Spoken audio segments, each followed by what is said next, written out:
Welcome everyone! The long-awaited driving video has been arrived. I've received some honest criticism regarding my first video, as there was no driving footage at all and no salvation at the end of the video.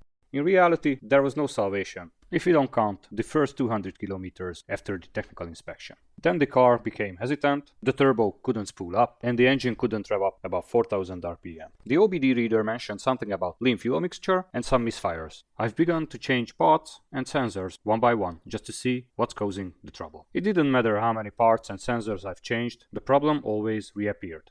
I've been at the brink of desperation. Then suddenly, my brand new fuel pump has become dead silent. And here we are at the spa. Let's check what happened with that fuel pump.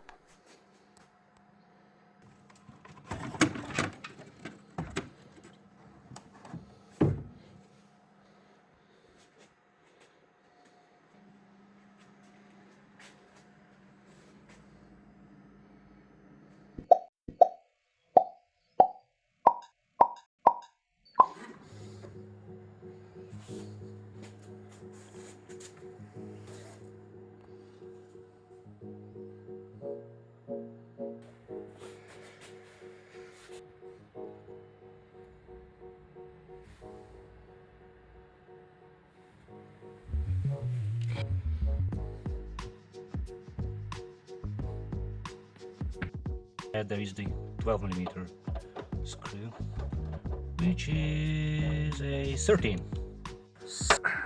That's done. I haven't had any 12mm bolts in this car.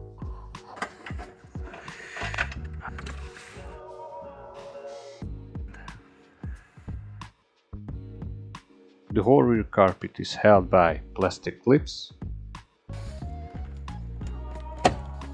Nature of the belts is to hold things, so put them away.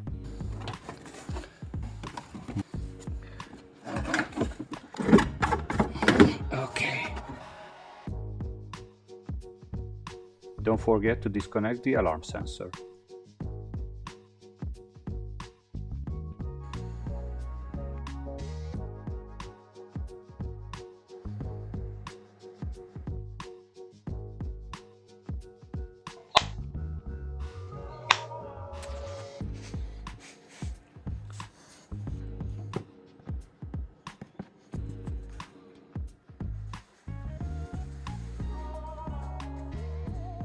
Now we can get to these bolts and nuts while are holding the rear shell to the cabin.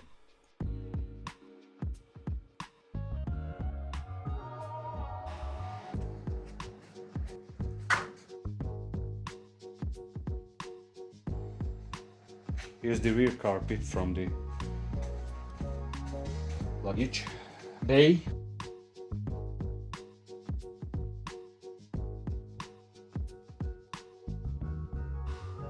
A cable harness coming through this opening. The harness connects the secondary battery, relays, fuses and the rear lights.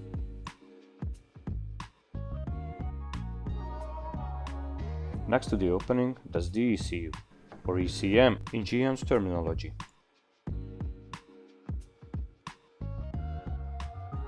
It took some skin off my fingers, 20 minutes and many swear words to free the harness. This foam insulation covers another 4 clamshell bolts. Oh, wow, I have a spare relay.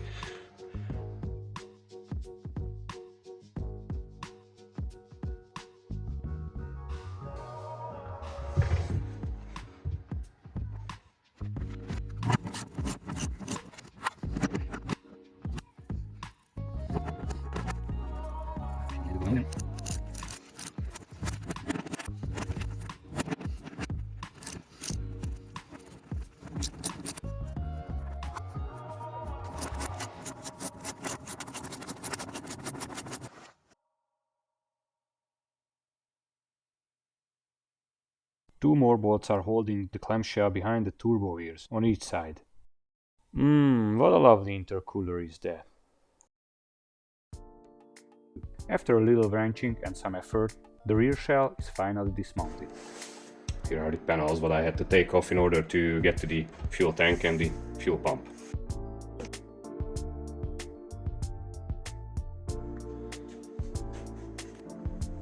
I only need to remove this cover to disconnect the electrical and fuel connectors. No, the fuel pump won't come through this hole.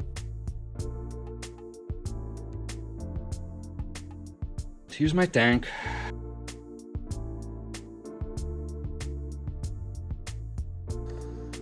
Fuel sending unit.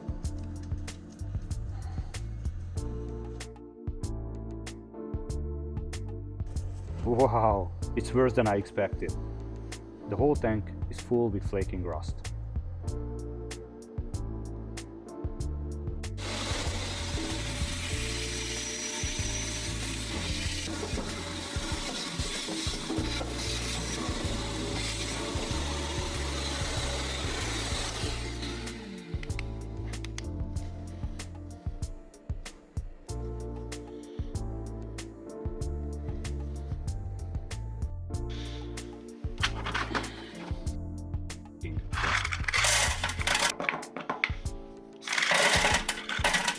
I've decided before I ditch the tank and buy a new one, I give a shot to POR50.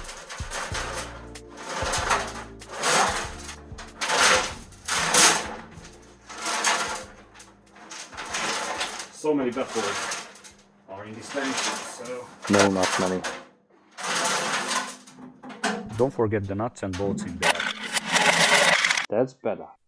When I finished the noise generating and vacuuming, I moved the session to the basement. The video has been recorded in November. It was quite chilly in the garage. It wasn't warm enough for the paint and the sealer. Luckily in the basement there was 20-21 degrees Celsius constantly. Step 1 is degreasing. Let the degreaser soak each side for 20 minutes, and between these rests every time shake the tank for at least 10 minutes. Wrestled with the tank for 3 hours, then finished with a thorough rinse. My pants were well rinsed also. The surface must be dried between each steps. Heat gun recommended. Step 2. Metal preparation.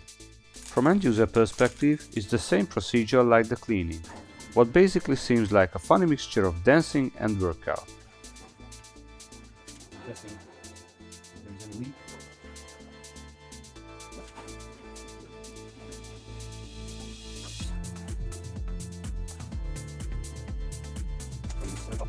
Metal prep can be reused. After the tank is rinsed and dried again, the fuel tank sealer can be applied. After 3 or 4 hours, the sealer has become dry, but I had to wait 48 hours at least before filling up the tank.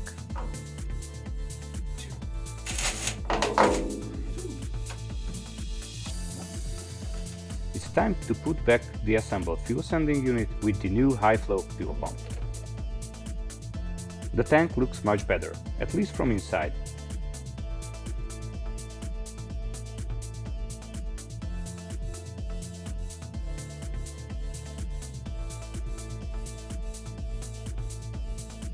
Some paint and the tank looks great in general.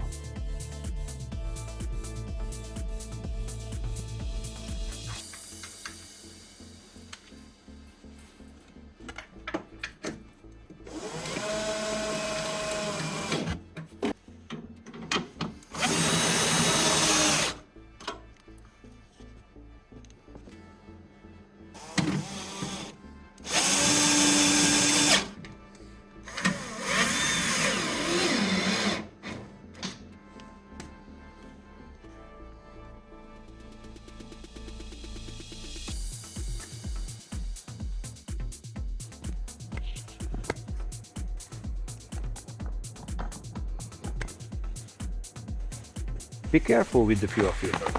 It often spills fuel. Make sure everything and everyone in reach is well covered with fuel. See?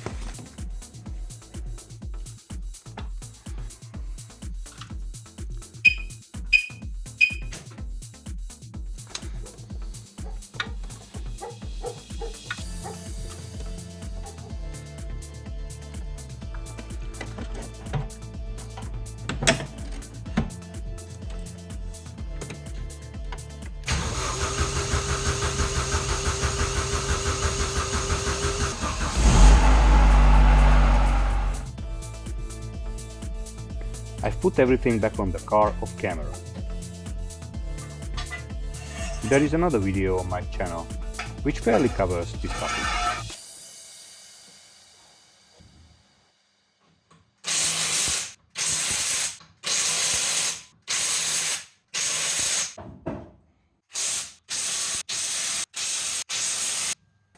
Did PR15 and the new fuel pump solve the problem? I would say yes.